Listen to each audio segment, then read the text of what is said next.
ইসলামী মূল্যবোধে বিশ্বাসী তাওহীদি জনতা তারা যদি আমাদের দেশে ইনসাফ কায়েম করতে চায়, আমাদের দেশে যদি তারা সত্য প্রতিষ্ঠিত করতে চায়, এই সত্যের বাধা দেওয়ার নাম হলো ইফসাদ, আর ওই বাধাকে প্রতিহত করার নাম হলো ইসলাহ। সত্য এটা যদি কেউ বাধা দেয়, এই বাধা দেওয়ার নাম ইফসাদ। মনে করেন এখানে আজকে জাতীয় উলামা মাশায়েখ, আইম্মা মাশায়েখ কর্তৃক যে একটা আয়োজন হলো, এখানে সত্য প্রতিষ্ঠিত করার জন্য চেষ্টা করা হচ্ছে। এই চেষ্টায় বাধা দেওয়ার নাম ইফসাদ, মানে ফাসাদ সৃষ্টি করা, আর এই ফাসাদকে প্রতিহত করার নাম ইসলাহ, মানে সংশোধন করা। অতএব উলামায়ে কেরাম যখন মাঝে মাঝে বিভিন্ন দাবি দাওয়া নিয়ে সোহরাওয়ার্দী উদ্যান সহ আমাদের দেশের বিভিন্ন জায়গায় বিশাল বড় কোনো আয়োজন করে, এবং তারা যখন কোনো দাবি দাওয়া পেশ করে, বুঝতে হবে ইসলামী মূল্যবোধে বিশ্বাসী তাদের দাবি এটা সত্যের পক্ষের দাবি। এই সত্যের বিরোধিতা করার নাম ফাসাদ সৃষ্টি করা, আর আমরা এটাকে প্রতিহত করব, এটার নাম হলো সংশোধন করা।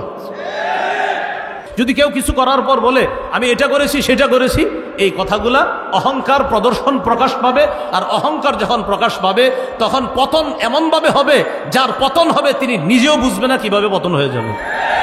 খুব সাবধান, আল্লাহ আমাদেরকে হেফাজত করেন। প্রিয় ভাইয়ারা, এই তিনটা কথা আরো প্রত্যেকে 10 জনকে জানায়া দিবেন যে আগামীতে তিনটা কথা মাথায় রাখবা।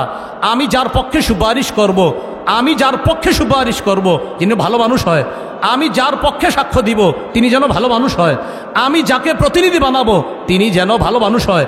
এই কথাটা পরিবারেও আলোচনা করবেন, সারা দেশে আলোচনা করবেন, আরো 10 জনকে জানায়া দিবেন, শোনো তুমি কিন্তু সাক্ষ্য দিচ্ছ, এটা ভালোর পক্ষে দিতে হবে। শোনো তুমি সুপারিশ করতেছ, ভালোর পক্ষে সুপারিশ করতে হবে। শোনো তুমি কিন্তু প্রতিনিধি নির্বাচন করতেছ, এই গরিব মানুষগুলার একজন প্রতিনিধি বানাইতেছ। সাবধান, খারাপ মানুষকে যেন তুমি প্রতিনিধি না বানাও, ভালো মানুষকে তোমার প্রতিনিধি বানাতে হবে। তো মুফতি শফি রহমতুল্লাহ আলাইহি বলছেন 3টা, আর তাফসীরের কিতাব ঘাটাঘাটি করলে পাবেন 4টা। সাক্ষ্য, সুপারিশ, উকিল নিযুক্ত করা, আর হলো আমানত। এই 4টি বিষয় সামনের দিকে আমরা রেখে কোরআন সুন্নাহ অনুযায়ী ইনশাআল্লাহ আমাদের পাগুলা যেন সামনে বাড়াতে পারি, উলামায়ে কেরামের পরামর্শে যেন চলতে পারি। আল্লাহ তৌফিক দান করেন। আজকে এইখানে যারা আছেন এই 4টা ক্ষেত্রে আমরা খেয়ানত করব না, হাত তুলে ওয়াদা করি ইনশাআল্লাহ। প্রথম কথা, আমরা কাকে নির্বাচন করব, আমাদের দায়িত্ব কাকে দিব। 4 যোগ্যতার অধিকারী এবং 10 গুণে গুণান্বিত, এমন মৌলিক 10 গুণে গুণান্বিত এমন ব্যক্তিকে আমরা আমাদের প্রতিনিধি নির্বাচন করার চেষ্টা করব, সর্বাত্মক চেষ্টা করব। তো প্রথম কথা, মৌলিকভাবে 4টি কাজের যোগ্যতা রাখে। সূরা হজের 41 নম্বর আয়াতে আল্লাহ তাআলা বলেন, আল্লাযীনা ইম্মাক্কান্নাহুম ফিল আরদি আকামুস সালাহ। আমি যাদেরকে পৃথিবীর ক্ষমতা দান করি, যাদেরকে পৃথিবীতে ক্ষমতায় অধিষ্ঠিত করি, তাদের মৌলিক কাজ হলো 4টা। আকামুস সালাহ, নামাজ কায়েম করবে। 2 নম্বর, ওয়া আতাউজ যাকাত, যাকাতের বিধান রাষ্ট্রীয়ভাবে চালু করবে, যাকাত দিবে। এটার দ্বারা উদ্দেশ্য হলো রাষ্ট্র হবে যাকাত ভিত্তিক। সুদ ভিত্তিক রাষ্ট্র ব্যবস্থা, এটার শেষ পরিণতি হলো ভিক্ষা করা। যাকাত ভিত্তিক রাষ্ট্র ব্যবস্থার শুভ পরিণতি হলো গরিব মানুষ ধনী হয়ে যাওয়া। সুদ ভিত্তিক রাষ্ট্র ব্যবস্থার কুফল, গরিব মানুষ আরো গরিব হবে। যাকাত ভিত্তিক রাষ্ট্র ব্যবস্থার সুফল হলো গরিব মানুষ আরো ধনী হবে। তো 4 কাজের যোগ্যতা রাখে যিনি, এমন কাউকে আমরা প্রতিনিধি বানাবো। 1 নম্বর, যিনি নামাজ কায়েম করবে, রাষ্ট্রীয়ভাবে নামাজ প্রতিষ্ঠিত করবে। 2 নম্বর, যারা যাকাত দিবে। 3 নম্বর, ওয়া আমারু বিল মারুফ, যারা সৎ কাজের আদেশ করবে। 4 নম্বর, ওয়া নাহাউ আনিল মুনকার, অসৎ কাজ থেকে নিষেধ করবে। এমন কাউকে যেন আমরা প্রতিনিধি না বানাই যিনি নিজেই অসৎ কাজ করে, তো তিনি অন্যকে অসৎ কাজের বাধা কিভাবে দিবে? এটা বুঝে ঠিক বলতে হবে, রেডিমেড ঠিক না, আসলেই ঠিক। যিনি অসৎ কাজে বাধা দিতে পারে না এমন কাউকে যদি আপনি প্রতিনিধি বানান, তো তিনি অসৎ কাজে বাধা দিবে কিভাবে? এই জন্য এই 4 কাজের যোগ্যতা রাখে এমন ব্যক্তিকে আমরা ইনশাল্লাহ আগামীতে আমাদের দেশের প্রতিনিধি বানাবো ইনশাল্লাহ। এটা আমাদের জন্য আমানত। 10টি মৌলিক গুণের অধিকারী হতে হবে যিনি আমাদের দায়িত্বশীল হবেন। 1 নম্বর, তিনি আল্লাহমুখী হবে, পরকালমুখী হবে। ক্ষমতা যত বেশি হবে তিনি তত বেশি আল্লাহমুখী হবে। যত বেশি ক্ষমতা তার কাছে আসবে তিনি তত বেশি সালাত আদায় করবে, তত বেশি ইবাদত বাড়িয়ে দিবে, তত বেশি জনগণের কাছাকাছি যাবে এবং তত বেশি তিনি ইসলামের জন্য কাজ করবে। আর আল্লাহমুখী হবে তত বেশি, যাকে আল্লাহ যত বেশি ক্ষমতা দান করবে। কিন্তু আপনি দেখেন বিভিন্ন দেশের বাস্তবতা হলো এই,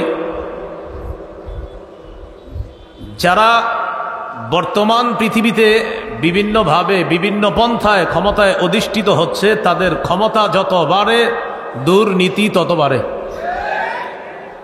কিন্তু একজন মুত্তাকি আল্লাহওয়ালা, যিনি পরহেজগার আল্লাহমুখী হবে, তিনি যদি ক্ষমতায় বসে তাহলে তার আল্লাহমুখী হওয়া এবং আখেরাতমুখী হওয়া আগের চেয়ে আরো বেড়ে যাবে। এটা হলো আমাদের প্রতিনিধি যিনি হবে তার 1 নম্বর গুণ হবে এটা। সুলাইমান আলাইহিস সালামকে আল্লাহ তাআলা এত বড় রাজত্ব দান করছেন। সূরা আম্বিয়ার 81 নম্বর আয়াতে আল্লাহ বলেন, ওয়ালি সুলাইমান আর-রিহা আসিফাতান তাজরি বিআমরিহি ইলাল আরদিল্লাতী বারাকনা ফিহা। আমি সুলাইমানের জন্য ঝোড়ো হাওয়াকে বশীভূত করে দিলাম, বাতাসকে তার অনুগামী করে দিলাম। সুলাইমান আলাইহিস সালাম বাতাসের উপর এমনভাবে তার ক্ষমতা আল্লাহ প্রতিষ্ঠিত করেছিলেন, সকালবেলা সিংহাসনের মধ্যে অধিষ্ঠিত হয়ে বাতাসকে হুকুম করতেন, অমুক এলাকায় আমার কাজ আছে, আমাকে নিয়ে যাও। মুহূর্তের মধ্যে বাতাস সিংহাসন 1 মাসের দূরত্বে পৌঁছায় দিত। এত ক্ষমতাধর একজন বাদশাহ হওয়া সত্ত্বেও সূরা সাদের 30 নম্বর আয়াতে সুলাইমান নবীর ব্যাপারে আল্লাহ বলেন, ওয়া ওয়াহাবনা লিদাউদা সুলাইমান নি'মাল আবদু ইন্নাহু আওয়াব।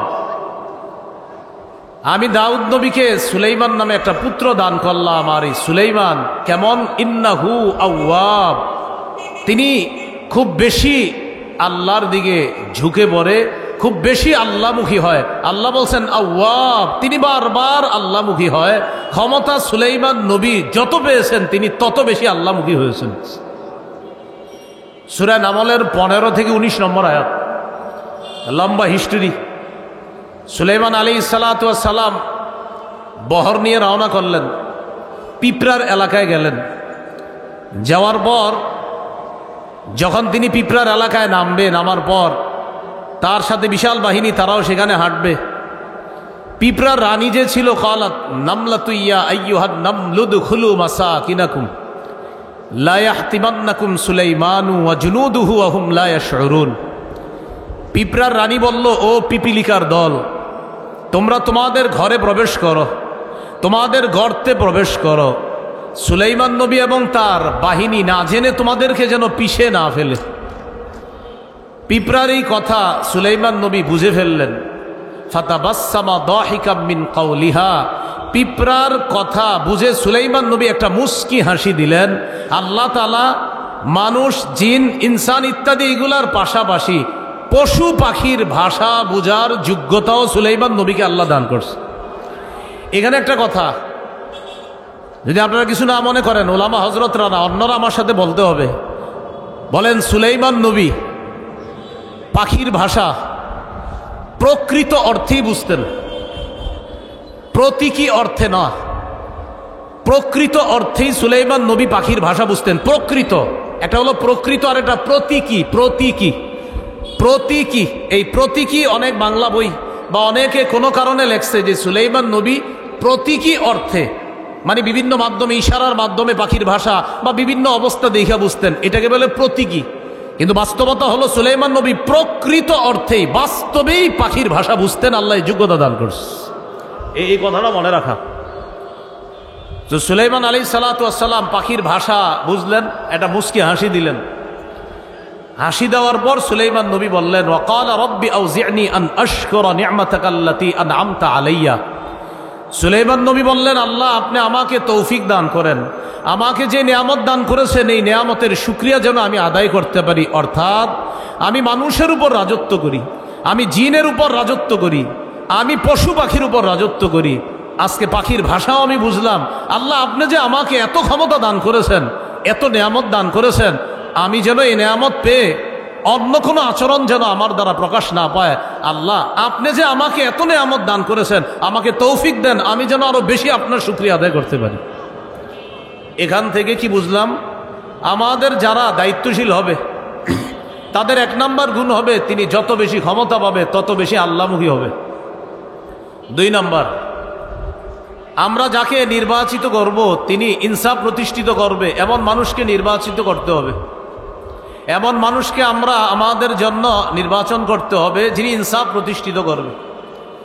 সূরা সদের 26 নম্বর আয়াতে আল্লাহ বলেন, ইয়া দাউদ ইন্না জাআলনাকা খলিফাতান ফিল আরদি ফাহকুম বাইনান নাসি বিল হক।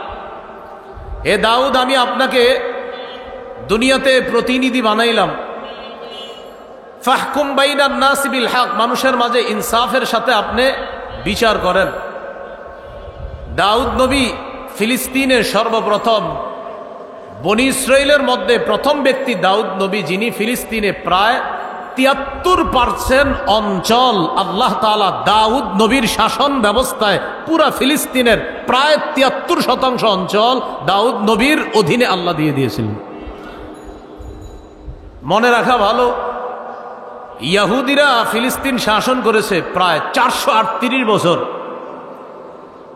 এই 438 বছরের মধ্যে ইমানি শাসন হলো 80 বছর। ইমানি শাসন মাত্র 80 বছর। এই 80 বছরের মধ্যে 40 বছর হলেন দাউদ নবী শাসক, আর 40 বছর সুলাইমান নবী। অর্থাৎ বাবা দাউদ নবী 40 বছর শাসক ছিলেন ফিলিস্তিনের, আর সুলাইমান নবী ছিলেন 40। এই 40 দুগুণে 80। মনে রাখবো, আমরা বনি ইসরাইল জাতি ফিলিস্তিন শাসন করছে প্রায় 438, এর মধ্যে ইমানি শাসন ছিল মাত্র 80 বছর। এই 80 বছর হলো দাউদ নবীর 40 বছর আর সুলাইমান নবীর 40 বছর। দোনো নবীর ব্যাপারে আল্লাহ সূরা নাবলের 15 নম্বর আয়াতে বলেন, ওয়াকালাল হামদুলিল্লাহিল্লাযী ফাদ্দালানা আলা কাসীরিম মিন ইবাদিহিল মুমিনিন। বাবা এবং সন্তান বলেছে সমস্ত প্রশংসা আল্লাহর, যে আল্লাহ আমাদেরকে পৃথিবীতে তার অনেক মুমিন বান্দাদের উপর শ্রেষ্ঠত্ব দান করেছেন। দাউদ নবী ক্ষমতা পেয়ে প্রশংসা করল কার? সুলাইমান নবী ক্ষমতা পেয়ে প্রশংসা করল কার? তো দাউদ নবীকে আল্লাহ বলছেন, দাউদ ফাহকুম বাইনান নাসি বিল হক, আপনি মানুষের মাঝে ইনসাফের সাথে ফয়সালা করবেন, বিচার করবেন। এটা হলো আমাদের যিনি প্রতিনিধি হবে তার 2 নাম্বার গুণ হবে এটা। সহিহ বুখারীর বর্ণনা 6788 নম্বর হাদিস। এই হাদিস লিখে রাখার মতো, মনে রাখার মতো, গর্ব করে সারা পৃথিবীতে বলার মতো। মক্কার আরবের একটা গোত্র আছে না, মাকজুমি গোত্র। এই গোত্রের এক নারী চুরি করছে, নাম হলো ফাতেমা। আমাদের নবীর কন্যার নাম কি? ফাতেমা। আর মক্কার এক সম্ভ্রান্ত বংশের এক নারী চুরি করছে, তার নামও কি? ফাতেমা। এই বিষয়টা কুরাইশদের বড় বড় নেতাদেরকে ভাবায়া তুলল। চুরির বিচার হলো হাত কাটা। এখন তো এই সম্ভ্রান্ত বংশীয় নারী ফাতেমার হাত কাটা হবে। নবীর কাছে বলে দেখি একটু বিচারটা শিথিল করা যায় কিনা। নাউজুবিল্লাহ পড়েন। বড় বড় সাহাবীদেরকে এই বিষয়টা জানাইল। জানানোর পর সাহাবায়ে কেরাম চিন্তা করলো নবীর কাছে এই ব্যাপারে কে কথা বলতে পারে। হাদিসের ভাষ্য হলো, মাইয়াশতারি আলাইহি ইল্লা উসামা ইবনু যায়দ হিব্বু রাসূলিল্লাহ সাল্লাল্লাহু আলাইহি ওয়াসাল্লাম। আল্লাহ রসুল তার নাতি উসামা ইবনে জায়েদ, মানে পালক পুত্র জায়েদ ইবনে হারেসার সন্তান উসামা, এই উসামাকে নবী খুব ভালোবাসতেন। হাদিসে আসছে হিব্বু রাসূলিল্লাহ, নবীর খুব আস্থাভাজন, ভালোবাসার মানুষ। তো সাহাবায়ে কেরাম বলল, এই ব্যাপারে নবীর সাথে আমরা কেউ দুঃসাহস দেখাইতে পারবো না কথা বলার জন্য। উসামা পারে নবীর কাছে গিয়ে কথা বলতে, কারণ নবী উসামাকে খুব ভালোবাসে। উসামা ইবনে জায়েদ রাদিয়াল্লাহু তাআলা নবীজির কাছে গেলেন। যাওয়ার পর বললেন, এমন এমন ঘটনা, ফাতেমা নামে এক সম্ভ্রান্ত বংশীয় নারী চুরি করছে, এখন তার বিচারটাকে একটু শিথিল করা যায় না? নবীজি বুঝতে পারছে যে বড় বড় বয়স্করা আমার কাছে আসার সাহস না পেয়ে এই ছোট্ট উসামাকে আমার কাছে পাঠাইছে। নবীজি বাহিরে আসলেন। আসার পর একটা ভাষণ দিয়ে বললেন, শোনো, ওই রবের কসম যার হাতে আমার জান, আল্লাহর কসম, লাউ আন্না ফাতিমাতা বিনতা মুহাম্মাদিন সারাকাত লাকাতা মুহাম্মাদুন ইয়াদাহা। আল্লাহর কসম, আমি নবী মুহাম্মদের কন্যা ফাতেমা যদি আজকে চুরি করত, ওই বংশীয় নারী ফাতেমা চুরি না করে আমি নবী মুহাম্মদ আমার মেয়ে ফাতেমা যদি চুরি করত, তাহলে আমি নবী মুহাম্মদ আমার কন্যা ফাতেমার হাত কেটে দিতে আমি মোটেই দস্তবোধ করতাম না। আল্লাহর বিধান আমার কন্যার উপরে আমি প্রয়োগ করতাম। এটা হলো মুসলিম শাসকের 2 নম্বর বৈশিষ্ট্য হবে, তিনি ইনসাফ প্রতিষ্ঠিত করবে। এখন ইনসাফ প্রতিষ্ঠিত করার সময় আপনি যখন ইনসাফ প্রতিষ্ঠিত করবেন, যেই মাত্র বিচারটা করবেন তখনই দেখলেন সে তো আমার আত্মীয় লাগে, আর বিচার আপনি শিথিল করে ফেললেন, এটা ইসলাম শিক্ষা দেয় না। এই জন্য ইসলামী শাসন ব্যবস্থায় যিনি মুসলিম শাসক মুসলমানদের প্রতিনিধিত্ব করবেন, তার 2 নম্বর গুণ হবে তিনি ইনসাফ প্রতিষ্ঠিত করবে সমাজে। এই জন্য আমরা এমন কাউকেই জনপ্রতিনিধি নির্বাচিত করব যার সিনায় কোরআন আছে, যার সিনায় হাদিস আছে, যিনি কোরআন হাদিস অনুযায়ী আমাদের মাঝে ইনসাফ ভিত্তিক একটা রাষ্ট্র ব্যবস্থা আমাদেরকে উপহার দিতে পারবে। মনে থাকবে তো সবার ইনশাআল্লাহ? 3 নম্বর, অন্যায়ের পথ পরিহার করে ন্যায়ের পথ চলা। অন্যায়ের পথ পরিহার করে ন্যায়ের পথে চলা। আরেকটু সুন্দর বাংলা আছে, ফাসাদের পথ পরিহার করে সংশোধনের পথে চলা। ফাসাদের আরবি হলো ইফসাদ, মানে ফাসাদ সৃষ্টি করা, আর সংশোধন করার আরবি হলো ইসলাহ। যিনি আমাদের প্রতিনিধি হবে তার 3 নম্বর বৈশিষ্ট্য হবে তিনি ইফসাদের পথ পরিহার করে ইসলাহের পথে চলবে। সূরা আরাফের 142 নম্বর আয়াত। মুসা আলাইহিস সালাতু ওয়াস সালামকে আল্লাহ ডাকলেন তাওরাত কিতাব দেওয়ার জন্য। মুসা নবী যখন তাওরাত কিতাব আনতে গেলেন, তার ভাই হারুন নবীকে তিনি তার প্রতিনিধি বানিয়ে গেলেন। ওয়াকালা মুসা লিআখিহি হারুন আখলুফনি ফি কওমি ওয়া আসলিহ ওয়া লা তাত্তাবি' সাবিলাল মুফসিদিন। মুসা নবী তার ভাই হারুন নবীকে বললেন, ভাইজান আপনি আমার প্রতিনিধি হবেন, এখন আপনি জাতির মাঝে আপনি দায়িত্ব পালন করবেন, তাদের মাঝে আপনি সংশোধনের পথে চলবেন, ইসলাহের পথে চলবেন, ইফসাদের পথে চলবেন না। তাদের মাঝে আপনি ইসলাহ করে দিবেন, তাদের মাঝে কোনো ঝগড়া বিবাদ হলে এটা আপনি মিটিয়ে দিবেন, অর্থাৎ আপনি সংশোধনের পথ বেছে নিবেন, ইফসাদের পথ বেছে নিবেন না। কিন্তু আমাদের দেশের মধ্যে যদি এমন হয় যে উলামায়ে কেরাম এবং ইসলামী মূল্যবোধে বিশ্বাসী তাওহীদি জনতা, তারা যদি আমাদের দেশে ইনসাফ কায়েম করতে চায়, আমাদের দেশে যদি তারা সত্য প্রতিষ্ঠিত করতে চায়, এই সত্যের বাধা দেওয়ার নাম হলো ইফসাদ, আর ওই বাধাকে প্রতিহত করার নাম হলো ইসলাহ। সত্য এটা যদি কেউ বাধা দেয়, এই বাধা দেওয়ার নাম ইফসাদ। মনে করেন এখানে আজকে জাতীয় উলামা মাশায়েখ, আইম্মা মাশায়েখ কর্তৃক যে একটা আয়োজন হলো, এখানে সত্য প্রতিষ্ঠিত করার জন্য চেষ্টা করা হচ্ছে। এই চেষ্টায় বাধা দেওয়ার নাম ইফসাদ, মানে ফাসাদ সৃষ্টি করা, আর এই ফাসাদকে প্রতিহত করার নাম ইসলাহ, মানে সংশোধন করা। অতএব ওলামায়ে কেরাম যখন মাঝে মাঝে বিভিন্ন দাবি দাওয়া নিয়ে সোহরাওয়ার্দী উদ্যান সহ আমাদের দেশের বিভিন্ন জায়গায় বিশাল বড় কোনো আয়োজন করে, এবং তারা যখন কোনো দাবি দাওয়া পেশ করে, বুঝতে হবে ইসলামী মূল্যবোধে বিশ্বাসী তাদের দাবি এটা সত্যের পক্ষের দাবি।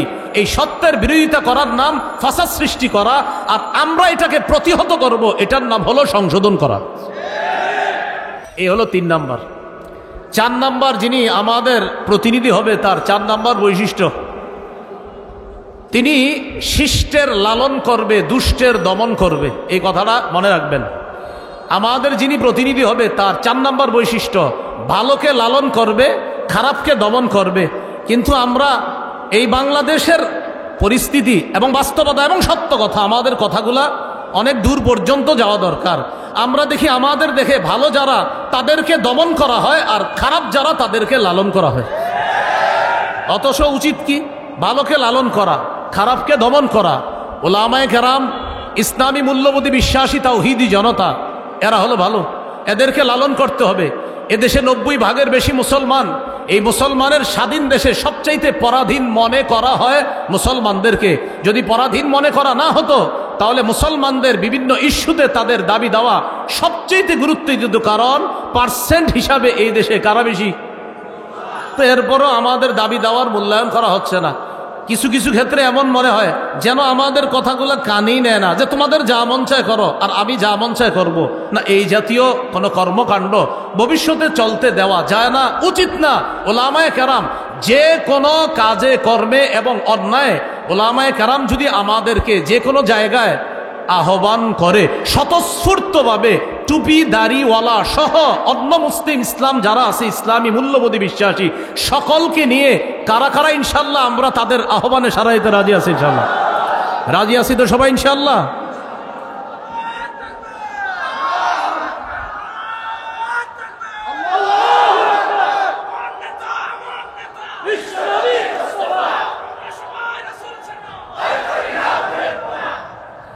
চার নাম্বার বৈশিষ্ট্য, শিষ্টের লালন, দুষ্টের দমন। আয়াতগুলা বলছি না, আমি শুধু নাম্বারটা বলে দেই। সূরা কাহফ ৮৩ থেকে ৯১ নম্বর আয়াত পর্যন্ত জুলকরনাইন বাদশার একটা ঐতিহাসিক সফর সম্পর্কে আল্লাহ আলোচনা করেছে। সেটা হলো পৃথিবীর একদম পশ্চিম প্রান্তে তিনি একটা সফর করছে, যেখানে সূর্য অস্ত যায়। সেখানে গিয়ে দেখলেন এক জাতি, এই জাতি আল্লাহ বিশ্বাস করে না, তারা জুলুম করে। আল্লাহ তাদের ব্যাপারে জুলকরনাইন বাদশাকে বললেন, তাদের উপরেও আপনার ক্ষমতা আমি প্রতিষ্ঠিত করলাম, এখন তাদের ব্যাপারে আপনাকে দুইটা অপশন দিলাম, ইম্মা আন তাত্তাখিযা ফীহিম হুসনা ইম্মা আন তুআযযিবা ওয়া ইম্মা আন তাত্তাখিযা ফীহিম হুসনা। হয়তো তাদেরকে শাস্তি দিবেন, না হয় তাদের ব্যাপারে আপনি ভালো কোনো পন্থা অবলম্বন করবেন। জুলকরনাইন জবাব দিলেন, আল্লাহ আমি তাদের ব্যাপারে দুইটার যে কোনো একটা গ্রহণ করব। আম্মা মান যালামা ফাসাউফা নুআযযিবহু, যারা জুলুম করবে আমি দাওয়াত দেওয়ার পরেও আমি তাদেরকে শাস্তি দিব। ওয়া আম্মা মান আমানা ওয়া আমিলা সালিহা ফালাহু জাযাআনিল হুসনা, আর যারা ভালো করবে তাদের জন্য উত্তম প্রতিদান রয়েছে। দেখেন বিষয়টা, জুলকরনাইন বললেন, আল্লাহ তাদের ব্যাপারে আমার দুইটা ফয়সালা, যারা জালেম হবে তাদেরকে আমি দমন করব, আর যারা আমার কথা শুনে ভালো করবে তাদেরকে আমি লালন করব, তাদের সাথে উত্তম ব্যবহার করব। তাহলে ৪ নাম্বার শিখলাম, আমাদের প্রতিনিধি যিনি হবেন তিনি শিষ্টের লালন, ভালোকে লালন করবে, দুষ্টকে দমন করবে। মুসলিম শাসক বা আমাদের প্রতিনিধি যিনি হবেন তার ৫ নম্বর বৈশিষ্ট্য, আমরা যাকে বানাবো তিনি কি হবেন? জনগণের জন্য অকাতরে বিলিয়ে দেওয়ার যোগ্যতা থাকবে। বলেন তো কি থাকবে? জনগণের জন্য অকাতরে বিলিয়ে দিতে হবে, এটা ৫ নাম্বার বৈশিষ্ট্য। জুলকরনাইন বাদশা সম্পর্কে আল্লাহ তাআলা বলেছেন সূরা কাহফের ৯১ থেকে ৯৩ থেকে ৯৭ নম্বর আয়াত পর্যন্ত আল্লাহ বলেছেন, জুলকরনাইন বাদশার আরেকটা সফর সম্পর্কে আল্লাহ তাআলা আলোচনা করেছেন। সেই সফরটা হলো উনি পৃথিবীর উত্তর দিকে সফর করেছেন। এটা কিন্তু আল্লাহ কোরআনে বলে নাই উত্তর, আল্লাহ দিকের কথা বলছে দুইটা, একটা সফর পূর্ব দিকে আর একটা পশ্চিম দিকে, এই দুইটা বলছে। আরেকটা সফরের কথা বলছে আল্লাহ, কিন্তু সফরটা কোন দিকে করছে এটা বলে নাই। তবে মুফাসসিরিনে কেরাম গবেষণা করে বলেন জুলকরনাইনের আরেকটা সফর হয়েছে উত্তর দিকে, রাশিয়ার দিকে, এটা মুফাসসিরিনে কেরামের অভিমত। সেখানে গেলেন, যাওয়ার পর দেখে এক জাতি যারা জুলকরনাইন বাদশার কথা বুঝে না, লা ইয়াকাদুনা ইয়াফকাহুনা কাওলা, ভাষা বুঝে না। তো জুলকরনাইন বাদশা তাদের সাথে কথা বলার জন্য দুভাষী নিযুক্ত করলেন, অথবা তাদের সাথে ইশারায় কথা বললেন।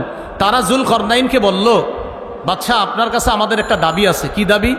এই পাহাড়ের পিছনে দুইটা জাতি আছে, একটা ইয়াজুজ আর একটা মাজুজ।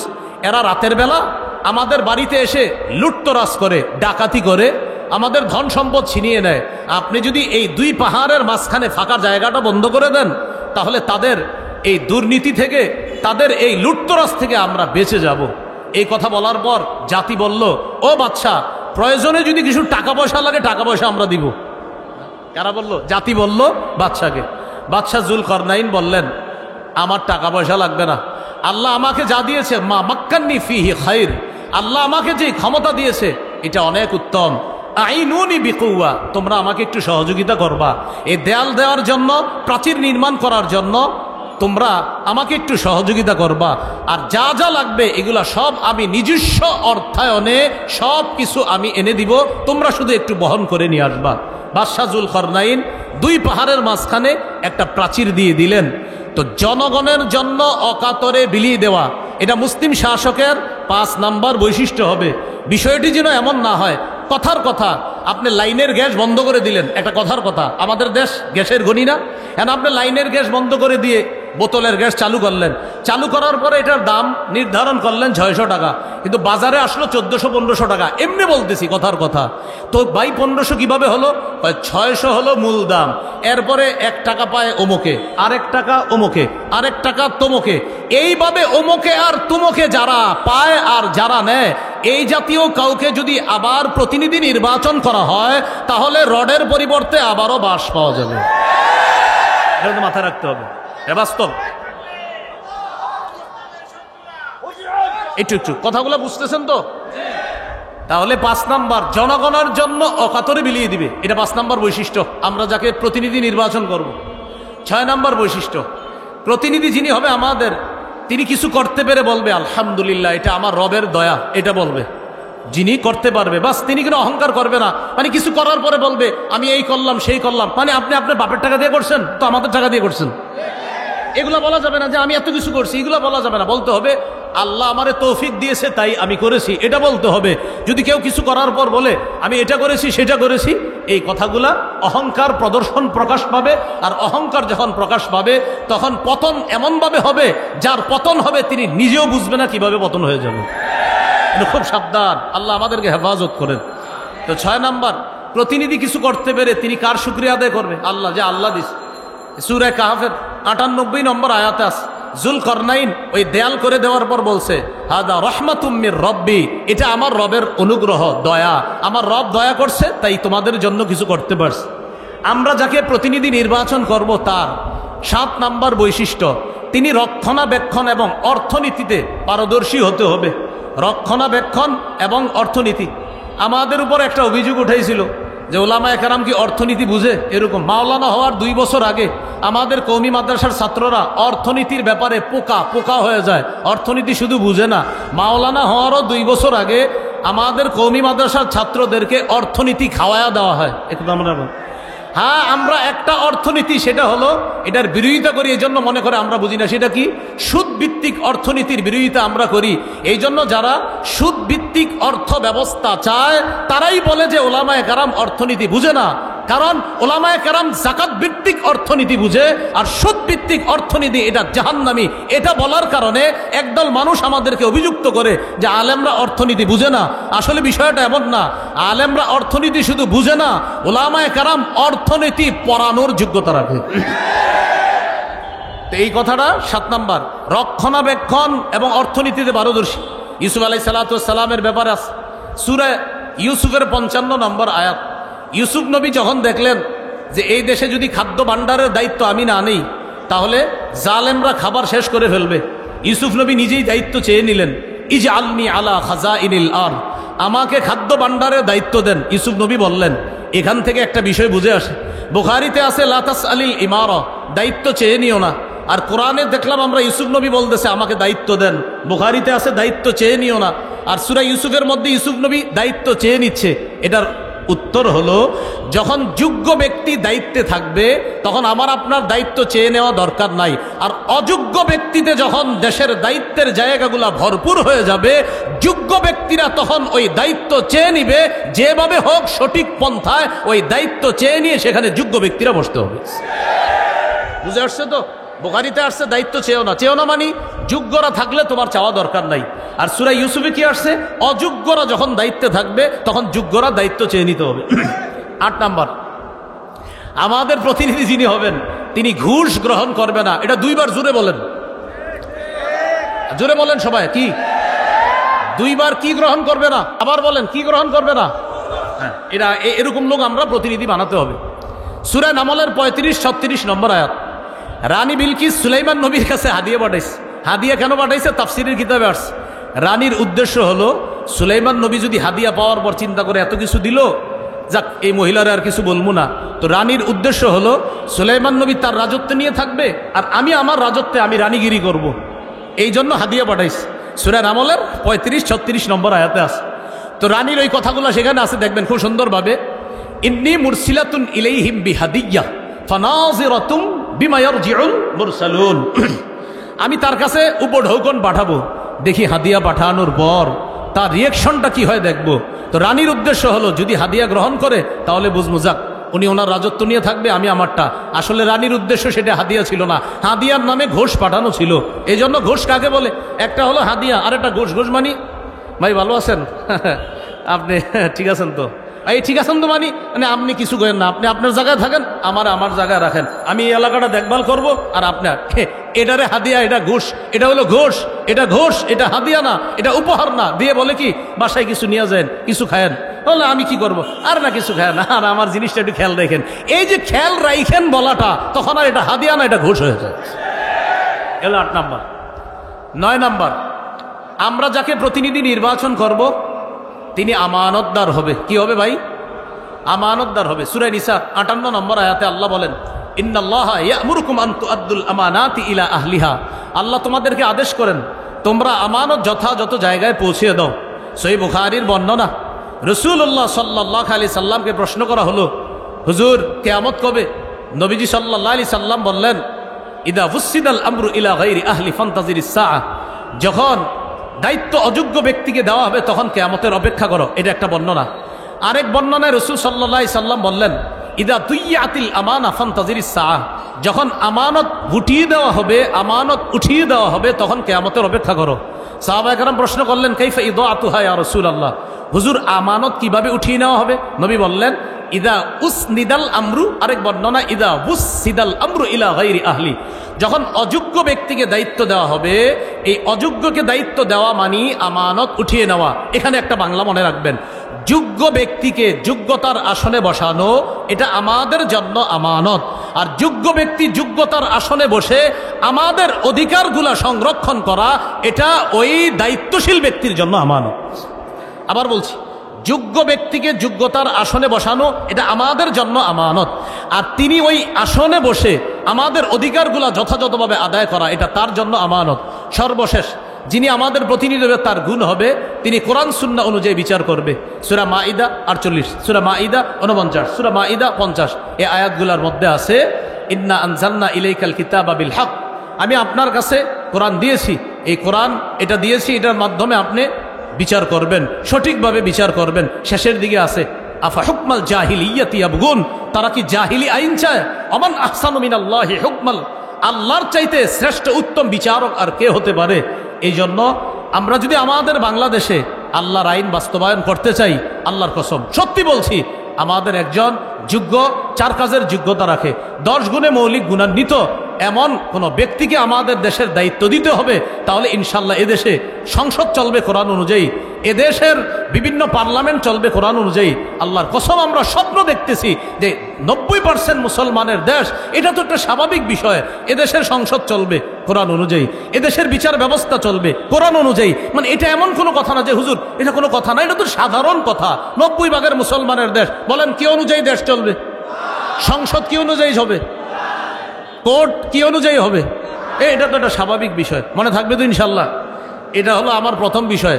আপনার বাইরে থেকে 2 মিনিট চেয়ে নিচ্ছি। দ্বিতীয় আরেকটা বিষয় দিছে আমারে, যে নির্বাচনের শরীয়ী পদ্ধতি কি। আমি শুধু একটু বলছি, আমি জানি আপনারা এখানে অনেকে আছেন যে হযরত গণতন্ত্র, এই তো বিষয়টা। আচ্ছা একটু মন দিয়ে শোনেন 2 মিনিট। আচ্ছা, গণতন্ত্র এই বিষয়টা কি? 1863-তে আপনার আব্রাহাম লিঙ্কনের সেই যে এক ধারা সে আবিষ্কার করলো যে democracy is the government of the people, by the people and for the people. গণতন্ত্র হলো এমন একটা শাসন ব্যবস্থা যেখানে জনগণের উপর, জনগণের মাধ্যমে জনগণের ক্ষমতা চলবে, অর্থাৎ যেই নিয়ম নীতিতে জনগণের শাসন চলবে, জনগণের আইন চলবে, এটাই গণতন্ত্র। সেখানে গণতন্ত্রে দেশের মালিক হবে জনগণ, আর তারা আইন করবে। আর আমরা বলি রাষ্ট্র, এটার মালিক হলো আল্লাহ। অনেকের গেঞ্জির পিছনে লেখা আছে people are source of all power, জনগণ সকল ক্ষমতার উৎস। নাউজুবিল্লাহ, জোরে বলি, সকল ক্ষমতার উৎস কে? আল্লাহ। এটা প্রথম কথা। তাহলে গণতন্ত্র এটা তারা বলল, এটা হলো একটা বিষয়। আমাদের কথা হলো সূরা বানী ইসরাঈলের 111 নম্বর আয়াতে যে কথাটা একদম সূরা বানী ইসরাঈলের সর্বশেষ আয়াত, ওয়ালাম ইয়াকুল্লাহু শারীকুন ফিল মুলক, আল্লাহর রাজত্বে কোনো শরীক নাই। বলেন আল্লাহর রাজত্বে কি নাই? শরীক নাই। দেশের রাজত্ব কার? এই আল্লাহর রাজত্বে কোনো শরীক নাই। এটা ইসলামী আকীদা যে দেশের রাজত্ব হবে এটা আল্লাহর মালিকানা, এটা গণতন্ত্র, এটা মালিক হবে না। এটা আমাদের ইসলামী মূল্যবোধে বিশ্বাসীদের আকীদা। আচ্ছা, সূরা ইউসুফের 40 নম্বর আয়াতে আছে, ইনিল হুকমু ইল্লা লিল্লাহ, বিচার ব্যবস্থা শুধুমাত্র আল্লাহর পক্ষ থেকে হবে। আল্লাহই বিধানদাতা, আল্লাহই বিধান করবে। কথা সঠিক। এটা হলো প্রথম কথা। দ্বিতীয় কথা খুব ভালো করে মনে রাখবো, ইসলামী হুকুম অনুযায়ী গণতন্ত্রের যেই বিধান, এই বিধানকে মানতে হবে। এই বিধান না মানার কোনো সুযোগ নাই। ইসলামী হুকুম অনুযায়ী গণতন্ত্রের পক্ষে কেউ না, কোনো ওলামায়ে কেরাম না। এটা হলো দ্বিতীয় কথা। এবার মূল কথাটা শোনেন। তাহলে হুজুর যেহেতু গণতন্ত্রের পক্ষে না, তো কি করব? এখন ওলামায়ে কেরামের মধ্যে দুই দল। এক দল বলেন গণতন্ত্রের বর্তমান পদ্ধতিতে দেশে স্বেচ্ছায় অথবা ইচ্ছা করে হোক স্বেচ্ছায় হোক মানুষকে বাধ্য করা হচ্ছে। এই পদ্ধতিতেই মানুষ যেন তাদের ক্ষমতা প্রতিষ্ঠিত করে, মানুষকে বাধ্য করা হচ্ছে।